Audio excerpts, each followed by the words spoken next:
लेकिन सबसे पहले संगीत रागी आज मैं आपसे शुरू कर रहा हूं, क्योंकि मेरे ख्याल से आप ये बात शुरुआत से कह रहे थे।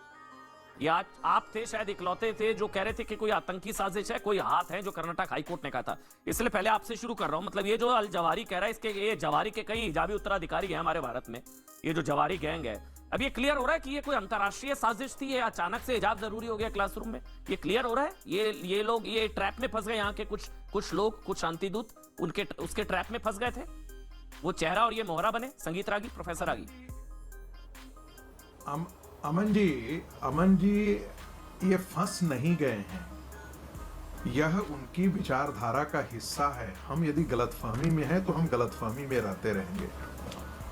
देखिए, आप ये मत भूलिए कि जब से हिजाब के बारे में जितनी आक्रामकता दिखी है कि हम हिजाब पहन करके ही स्कूल जाएंगे, लड़कियों को इनसे क्या लेना देना था।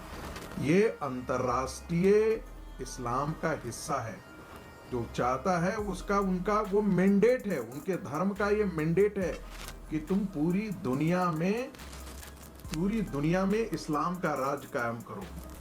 जहां पर भी हो सके इस्लाम की परंपरा, इस्लाम की जो संस्कृति है उसको स्थापित करो।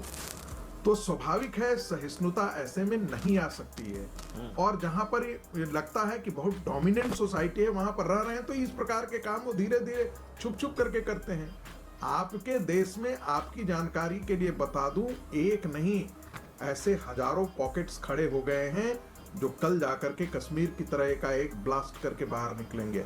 पश्चिम बंगाल के अंदर है वो, आसाम के अंदर है वो, बिहार के अंदर है वो, उत्तर प्रदेश के अंदर है वो, महाराष्ट्र के अंदर है वो, कर्नाटक के अंदर है वो, केरला के अंदर है। जवारी के उत्तराधिकारी ये ऐसे पॉकेट्स खड़े हो गए हैं। आने वाले उनके उत्तराधिकारी, उनके सोच के उत्तराधिकारी। क्योंकि आप रागी साहब, मतलब मैं हमेशा आप कभी मैं आपकी बात का विरोध किया। आप ही बोलिए, मैं आप ही के पास आ रहूंगा। आज आपसे ही बात कर रहा हूं मैं शुरुआत। मैंने कई बार आपकी बात का विरोध किया कि आप एक्सट्रीम चले जाते हैं, लेकिन पता नहीं लग रहा आज ये मतलब मैं क्योंकि किताब तो एक ही है ना। मेरा सवाल तो सुन लीजिए।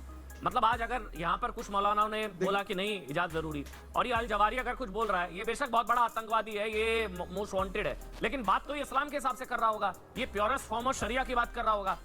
किताब तो एक ही है ना, इनकी भी और इनकी भी। यहाँ जो बात, तो किताब तो एक ही है ना मेरे ख्याल से। सर दुनिया का जितना भी मदरसा है, नाजिया जी आ रहा हूँ एक मिनट, उनके सारे मदरसों, उनके जितने मदरसे हैं उनमें कुरान और हदीस पढ़ाई जाती है। और यही मदरसों की जो शिक्षा है, कुछ लोग अच्छे तरीके से इसको ये करते होंगे, लेकिन यही शिक्षा के आधार पर आपको टेररिज्म पैदा हो रहा है और ये पूरी दुनिया में पैदा हो रहा है। तो कहीं न कहीं अशिक्षा से इस प्रकार का टेररिज्म नहीं पड़ा। कट्टरता अशिक्षा से नहीं है, कट्टरता शिक्षा से है। इस्लाम की एक व्याख्या से यह कट्टरता पैदा होती है और वो आपके यहाँ उसी मात्रा में सिखाई जा रही है।